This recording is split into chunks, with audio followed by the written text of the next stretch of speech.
Baik, terima kasih kepada saudara moderator atas introduksinya yang sangat baik ya.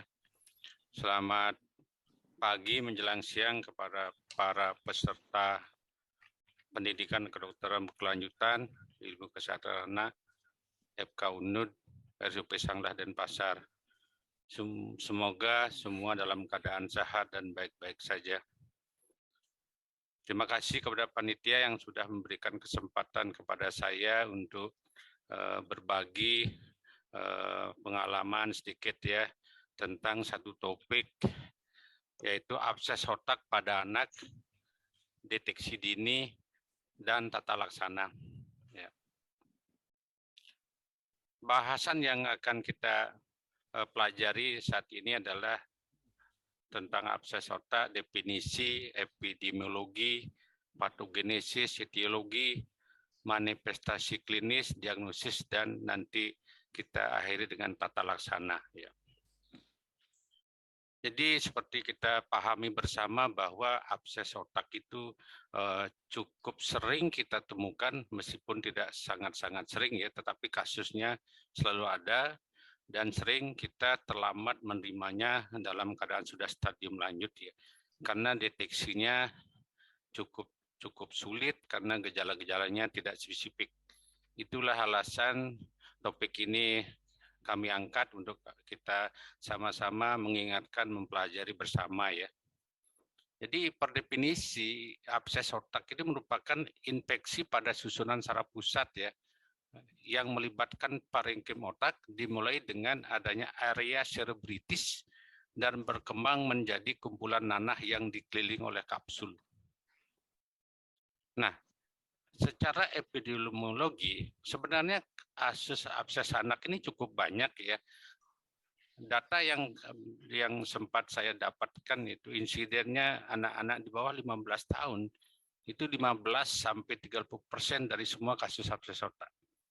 Ya, insiden di Amerika ini dilaporkan 1.500 sampai 2.500 per tahun ya. Dan dilaporkan lebih tinggi di negara-negara berkembang seperti Afrika Selatan dan negara-negara berkembang lainnya. Untuk data di Indonesia,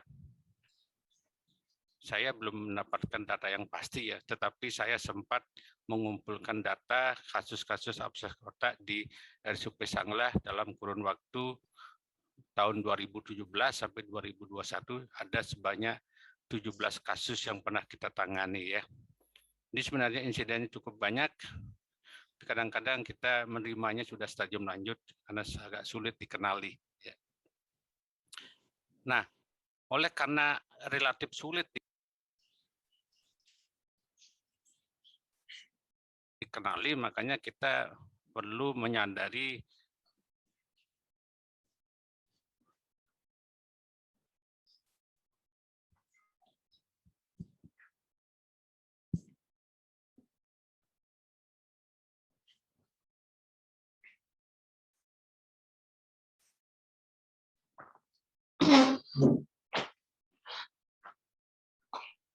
Mohon maaf, kemungkinan ada gangguan koneksi. Ya, jadi abses otak ini memang seperti tadi sempat dijelaskan sedikit oleh Dr. Suwarbo bahwa kasusnya sering tapi diagnosanya jarang, lebih susah ditemukan. Ya, biasanya setahu saya sebab salah satu kasus di saya. Oh ya, ternyata koneksinya sudah bisa dimulai lagi. Silakan panitia. otitis media, karies dentis ya, infeksi pada gigi. Sedangkan yang akibat trauma langsung ya, trauma kepala atau prosedur pada bedah saraf yang kadang-kadang menimbulkan komplikasi bedah saraf. Dan juga penyakit-penyakit tertentu yang menimbulkan kondisi imunokompromis seperti IP/AIDS ya. Ini merupakan faktor-faktor risiko yang mesti kita kenali ya pada pasien-pasien yang mempunyai kondisi ini. Kita harus ingat bahwa dia punya risiko untuk suatu saat menderita abses otak ya. Nah, patogenesis abses otak ini ya Abses otak itu terbentuk akibat infeksi pada parenkim otak ya oleh agen penyebab terutama bakteri yang biogenik ya. Bakteri yang paling sering adalah Streptococcus dan Staphylococcus aureus. Penyebab lain ya juga dapat dilaporkan ya, parasit dan jamur ya. Penyebarannya dari sumber infeksinya itu bisa secara perkontinuatum atau hematogen ya. Nah, ini patogenisnya ya. Jadi agen penyebab itu seperti Staphylococcus aureus dan yang lain-lain itu masuk sistem saraf pusat melalui penyebaran langsung atau hematogen. Ya, dia akan menginduksi daripada mikroglia dan astrosit pada susunan saraf pusat, yang kemudian mikroglia dan astrosit ini merangsang terbentuknya sitokin dan kemokin yang bersifat proinflamasi seperti interleukin 1, interleukin 6, interleukin 12 dan TNF alpha. Nah, kemudian dari ini dia akan menyebabkan inflamasi dan menyebabkan peningkatan permeabilitas blood-brain barrier sehingga bakteri itu dan proses inflamasinya bisa menembus blood-brain barrier sampailah ke otak, kemudian terbentuklah abses mulai di stadium cerebritis awal, cerebritis lanjut sampai terbentuk kapsul ya. Nah, ini adalah tahapan-tahapan terbentuknya abses di otak dimulai dari stadium, ada 4 stadium ya. Stadium yang pertama itu cerebritis dini ya, itu terjadi dalam 1-3 hari dari masuknya kuman penyebab ke parenkim otak ya.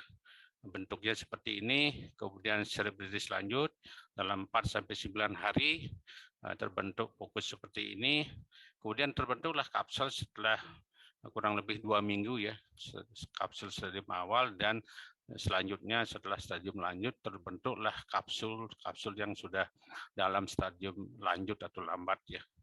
Jadi kasus-kasus itu pada umumnya kita ketemukan pada stadium 4 ini, stadium awal itu lebih sering luput dari pengenalan kita ya sebagai dokter ya.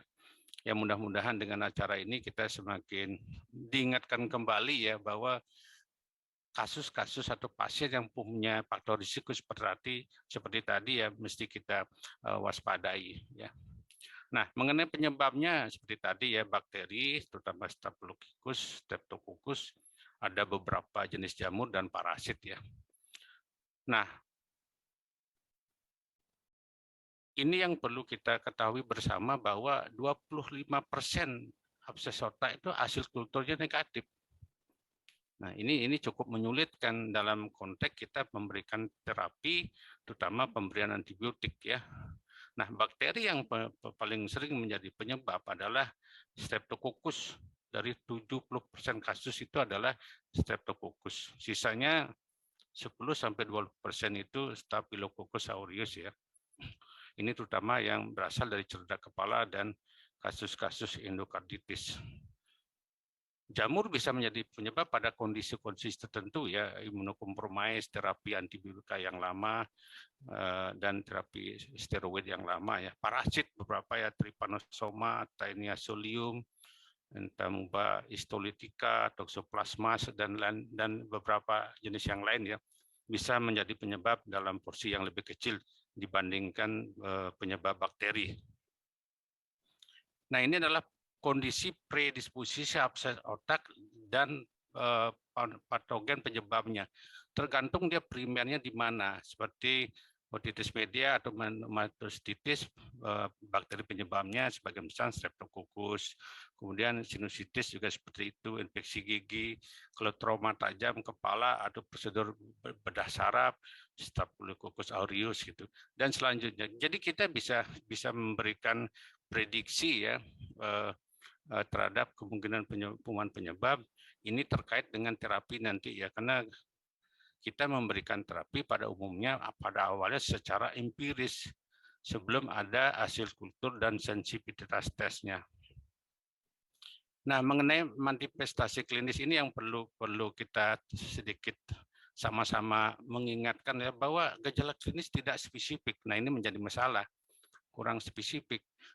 Dari satu review yang saya baca, simptom dan gejala awal anak dengan abses otak ini seperti ini: sakit kepala, demam, defisit neurologis, perubahan status mental, kejang pada sekian persen kasus, mual, muntah, kaku, kuduk, papiludim ya. Ini sebenarnya gejala-gejala yang cukup tidak spesifik. Jadi sakit kepala, demam, kejang itu banyak penyakit yang bisa menimbulkan gejala yang seperti ini. Sehingga sering kita melupakan bahwa salah satunya kemungkinan penyebab adalah abses otak ya. Nah, disinilah kita perlu mengingat bahwa jika pasien-pasien datang dengan keluhan seperti ini, kemudian ada risk factor seperti yang saya sebutkan di awal tadi, selayaknya, seyogianya kita memikirkan salah satu kemungkinannya adalah abses otak. Nah, ada suatu trias klasik yang bisa ditemukan pada 50% kasus abses otak, yaitu 3 gejala yang mungkin bisa mewakili gejala yang lain ya. Ada demam, sakit kepala, dan defisit neurologis. Jadi kalau kita ketemu seorang anak dengan faktor risiko, terutama datang dengan keluhan demam, sakit kepala yang cukup hebat, kemudian tiba-tiba ada defisit neurologis, layak kita memikirkan salah satu kemungkinan adalah abses otak. Ya, ini adalah lokasi abses intrakranial dan temuan klinis ya. Nah, mengenai gejala klinis yang kita bisa temukan tentu sangat tergantung pada di mana lokasi daripada abses itu di bagian otak ya, di lobus mana, sehingga gejalanya akan sesuai dengan inervasi atau homunculus humanis daripada anatomi otak itu, seperti lobus parietalis, lobus frontalis, lobus temporal, dia akan menimbulkan gejala sesuai dengan persarapan yang sampai pada lokasi itu ya. Ini kita bisa lihat ya, kalau di batang otak akan terjadi penurunan kesadaran, defisit neurologis yang lebih berat gitu ya. Ini bisa kita lihat secara sistematik dari segi anatomi otak ya.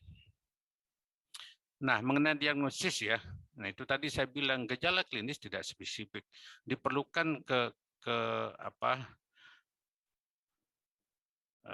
kesadaran kita bahwa abses otak itu ada ya pada anak, terutama anak-anak yang punya faktor risiko penyakit-penyakit tertentu tadi. Jadi mulai dari gejala klinis, demam, sakit kepala, mual, muntah, ada kejang, ada defisit neurologis, ada ubun-ubun yang membonjol jika ubun-ubun masih terbuka, atau peningkatan tekanan intrakranial ya. Pada pemeriksaan darah, tanda-tanda infeksi bakteri terutama ya, karena penyebab abses otak itu sebagian besar memang bakteri. Nah, yang sangat mendukung adalah pemeriksaan neuroimaging, terutama kalau bisa melakukan MRI, tetapi kalau tidak bisa CT scan sudah cukup. MRI akan lebih sensitif pada deteksi abses pada stadium yang lebih awal ya. Kalau pada stadium yang lebih lanjut, pada stadium kapsul ya, sudah terbentuk kapsul, CT scan saya kira sudah cukup ya. Ya, kemudian pemeriksaan selanjutnya tergantung dugaan penyebabnya berasal dari mana. Apakah masalah di tenggorokan, di jantung, atau di gigi, di kulit.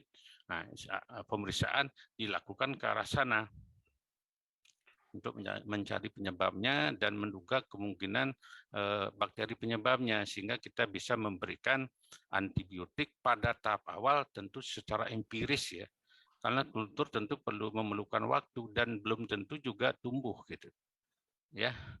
Nah, kalau diagnosis abses otak ini sudah ditegakkan, nah, aspek terapi ada dua ya, yang konservatif dan ada yang operatif ya.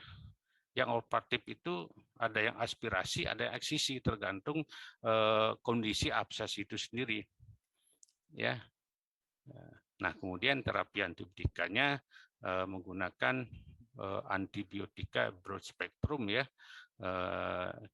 Kita sering kenal ada triple antibiotik ya, menggunakan golongan untuk bakteri gram negatif, bakteri gram positif, dan juga bakteri yang bersifat anaerob. antibiotik apa yang kita butuhkan nanti pada slide berikutnya ya. Nah, untuk yang terapi yang disebabkan oleh jamur ini agak sulit ya, memerlukan hasil kultur daripada pus yang ada pada abses tersebut, memerlukan waktu ya. Nah, ini adalah contoh-contoh abses pada stadium-stadiumnya ya. Ini pada stadium early cerebritis tampak gambaran ipuden ya, seperti udim gitu, seperti infark ya, di selilingan darah udim sekitarnya. Kemudian stadium selebritis lanjut sudah semakin nyata, mulai terbentuk bakalan kapsul ya, semakin nyata dia di sini biasanya sudah mulai terjadi lesi desak ruang ya, mulai terjadi gejala sakit kepala, demam atau defisit neurologis ya. Nah kemudian ini stadium mulai terbentuknya kapsul, nah semakin nyata ya, ini semakin nyata. Biasanya kita ketemunya pada stadium ini, karena pada stadium inilah gejala akan lebih nyata. Artinya pasien datang dengan keluhan, datang ke rumah sakit. Sebelumnya itu gejala pada tidak spesifik, sehingga keluarga atau bahkan kita sendiri sebagai dokter sering terlambat juga memikirkan bahwa ini abses. Ya, ini stadium lanjut ya, ini semakin nyata ya. Sering kalau stadium lanjut itu dengan CT scan udah jelas tidak diperlukan MRI ya. MRI lebih sensitif pada stadium awal ya, seperti tadi saya sampaikan. Nah, tata laksana ya, seperti tadi sudah sempat saya singgung, tata laksana abses itu dibagi dua kelompok, medikamentosa dan operatif. Ya, dan juga pengobatan pada sumber infeksinya, terutamanya di mana primernya, entah di jantung, entah di gigi, mungkin entah di sinusitis gitu. Ya, pengobatan farmakologi tanpa operasi dipertimbangkan jika kondisi buruk untuk dilakukan operasi multiple abses ukuran kecil-kecil dan letaknya dalam gitu ya. Abses sulit dijangkau seperti di batang otak ya. Abses bersamaan dengan adanya meningitis atau ependimitis atau ventrikulitis. Nah, kondisi-kondisi ini dipertimbangkan untuk terapi medikamentosa dengan triple antibiotika tadi.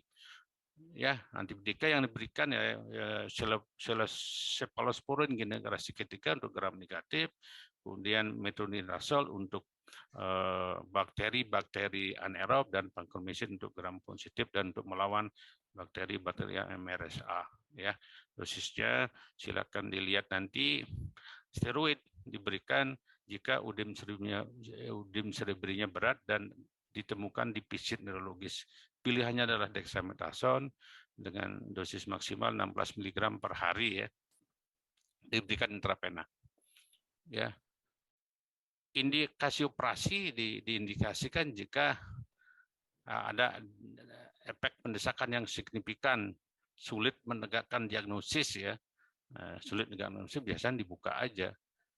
Lesi di tempat yang sempit ya, dekat ventrikel 4, TK yang sangat meningkat, status neurologis yang buruk, abses akibat trauma yang berhubungan dengan benda asing ya.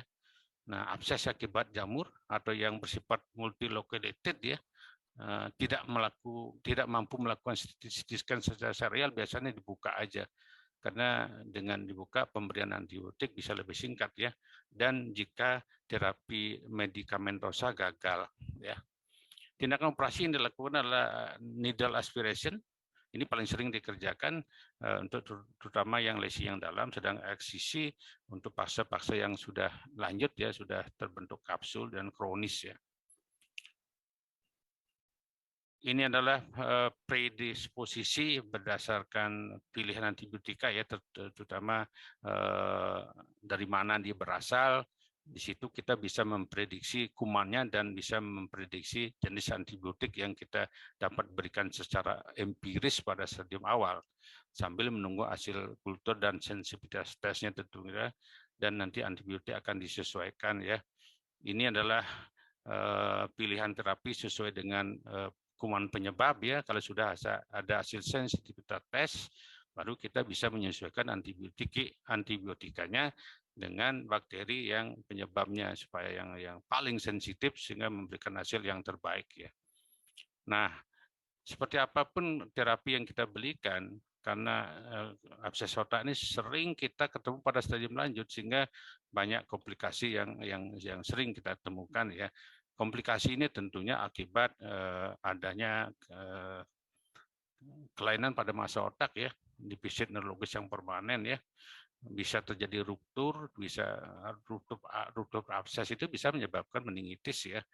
Tapi yang jelas pasien-pasien yang bertahan hidup hampir semuanya menyisakan sequelae jangka panjang ya, seperti kejang, jadi epilepsi, gangguan mental ya, tergantung pada lokasi daripada abses tersebut ya, besarnya abses, keberhasilan pengobatannya. Yang jelas komplikasi mesti kita siap menghadapi pada kasus-kasus dengan abses otak ya.